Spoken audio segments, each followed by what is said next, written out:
ರಾಜ್ಯ ಸರ್ಕಾರವು ವೈದ್ಯರ ಬೇಡಿಕೆಗಳನ್ನು ಈಡೇರಿಸುವ ಭರವಸೆಯನ್ನ ನೀಡಿರುವುದರಿಂದ ಮಾರ್ಚ್ 11ರಿಂದ ನಡೆಯಬೇಕಿದ್ದ ಸರ್ಕಾರಿ ವೈದ್ಯರ ಮುಷ್ಕರವನ್ನು ತಾತ್ಕಾಲಿಕವಾಗಿ ಹಿಂಪಡೆಯಲಾಗಿದೆ ಎಂದು ಸರ್ಕಾರಿ ವೈದ್ಯಾಧಿಕಾರಿ ಸಂಘದ ಅಧ್ಯಕ್ಷ ಡಾ ರವೀಂದ್ರನಾಥ್ ಎಂ ಮೇಟಿ ತಿಳಿಸಿದ್ದಾರೆ.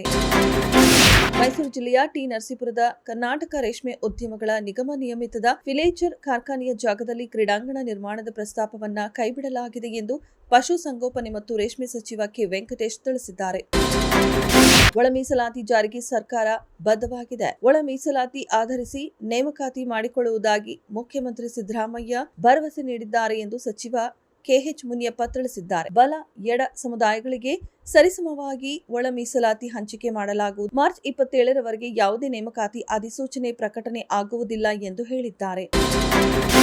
ಕೆಲವೊಮ್ಮೆ ಚುನಾವಣೆ ಸಮಯದಲ್ಲಿ ಗ್ರಾಮೀಣ ಪ್ರದೇಶಗಳಲ್ಲಿ ಮತದಾರರ ಮೇಲೆ ಒತ್ತಡ ಅಥವಾ ಪ್ರಭಾವ ಬೀರುವ ಘಟನೆಗಳು ವರದಿಯಾಗುತ್ತಲೇ ಇರುತ್ತವೆ. ಈ ರೀತಿಯ ಸಮಸ್ಯೆಗಳನ್ನು ನಿಯಂತ್ರಿಸುವ ಉದ್ದೇಶದಿಂದ ಸರ್ಕಾರ ಕರ್ನಾಟಕ ಗ್ರಾಮ ಸ್ವರಾಜ್ ಮತ್ತು ಪಂಚಾಯತ್ ರಾಜ್ ವಿಧೇಯಕ 2026 ವಿಧಾನಸಭೆಯಲ್ಲಿ ಮಂಡಿಸಿದೆ. ರಾಜ್ಯದಲ್ಲಿ ಹಿಂದಿನ 3 ವರ್ಷಗಳಿಂದ 6,70,560 ಕೋಟಿ ರೂಪಾಯಿ ಬಂಡವಾಳ ಹೂಡಿಕೆಯಾಗಿದೆ. 2,47,571 ಉದ್ಯೋಗ ಸೃಜನೆಗಾಗಿ 117 ಹೂಡಿಕೆ ಒಪ್ಪಂದಗಳು ಆಗಿವೆ ಎಂದು ಬೃಹತ್ ಮತ್ತು ಮಧ್ಯಮ ಕೈಗಾರಿಕೆ ಸಚಿವ ಎಂಬಿ ಪಾಟೀಲ್ ಮಾಹಿತಿ ನೀಡಿದ್ದಾರೆ. ಇವುಗಳಿಂದ 7,99,794 ಕೋಟಿ ರೂಪಾಯಿ ಬಂಡವಾಳ ಹೂಡಿಕೆ ಮತ್ತು 55,729 ಉದ್ಯೋಗ ಸೃಜನೆ ನಿರೀಕ್ಷಿಸಲಾಗಿದೆ ಎಂದರು. ಕೇಂದ್ರ ಸರ್ಕಾರವು ತೆರಿಗೆ ಆದಾಯವನ್ನು ಸರಿಯಾಗಿ ಹಂಚಿಕೆ ಮಾಡದೇ ಇರುವುದು ಮತ್ತು ಕೇಂದ್ರ ಪುರಸ್ಕೃತ ಯೋಜನೆಗಳಿಗೆ ಹಣ ಬಿಡುಗಡೆ ಮಾಡದೇ ಇರುವುದರಿಂದ 2017 ಮತ್ತು 2018ರಿಂದ ಈವರೆಗೆ ರಾಜ್ಯಕ್ಕೆ 2.88 ಲಕ್ಷ ಕೋಟಿ ನಷ್ಟವಾಗಿದೆ. ಶರದ್ ಪವಾರ್, ರಾಮದಾಸ್ ಅಠವಾಳೆ ಸಹಿತ 26 ಮಂದಿ ರಾಜ್ಯಸಭೆಗೆ ಅವಿರೋಧವಾಗಿ ಆಯ್ಕೆಯಾಗಿದ್ದಾರೆ. 10 ರಾಜ್ಯಗಳ 37 ರಾಜ್ಯಸಭಾ ಸ್ಥಾನಗಳಲ್ಲಿ 7 ರಾಜ್ಯಗಳಿಂದ 26 ಅಭ್ಯರ್ಥಿಗಳು ಅವಿರೋಧವಾಗಿ ಆಯ್ಕೆಯಾಗಿದ್ದಾರೆ. ಇದರಲ್ಲಿ ಎನ್ಸಿಪಿ ಮುಖ್ಯಸ್ಥ ಶರದ್ ಪವಾರ್, ಹಿರಿಯ ಕಾಂಗ್ರೆಸ್ ನಾಯಕ ಅಭಿಷೇಕ್ ಮನು ಸಿಂಘ್ವಿ ಮತ್ತು ಕೇಂದ್ರ ಸಚಿವ ರಾಮದಾಸ್ ಅಠವಾಳೆ ಸೇರಿದ್ದಾರೆ.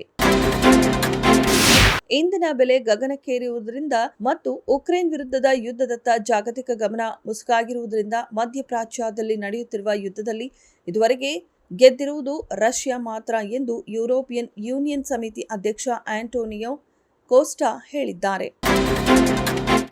ವಿಶ್ವಕಪ್ನಲ್ಲಿ ಟೀಂ ಇಂಡಿಯಾ ಚಾಂಪಿಯನ್ ಆಗುವಲ್ಲಿ ಪ್ರಮುಖ ಪಾತ್ರ ವಹಿಸಿದ ಸಂಜು ಸ್ಯಾಮ್ಸನ್ ಪ್ರಸ್ತುತ ಎಲ್ಲರ ಮನೆ ಮಾತಾಗಿದ್ದಾರೆ. ತಮ್ಮ ಅದ್ಭುತ ಬ್ಯಾಟಿಂಗ್ನಿಂದ ಟೀಂ ಇಂಡಿಯಾವನ್ನ ವಿಶ್ವ ಚಾಂಪಿಯನ್ ಮಾಡಿದ ಸಂಜುಗೆ ಸರಣಿಯ ಆಟಗಾರ ಪ್ರಶಸ್ತಿಯು ಲಭಿಸಿತು. ಇದರ ಜೊತೆಗೆ ಇದೀಗ ಸಂಜು ಸ್ಯಾಮ್ಸನ್ ಭಾರತ ತಂಡದ ನಾಯಕತ್ವವನ್ನ ನೀಡಬೇಕೆಂದು ಮಾಜಿ ಕ್ರಿಕೆಟಿಗ ಮೊಹಮ್ಮದ್ ಕೈಫ್ ಹೇಳಿದ್ದಾರೆ.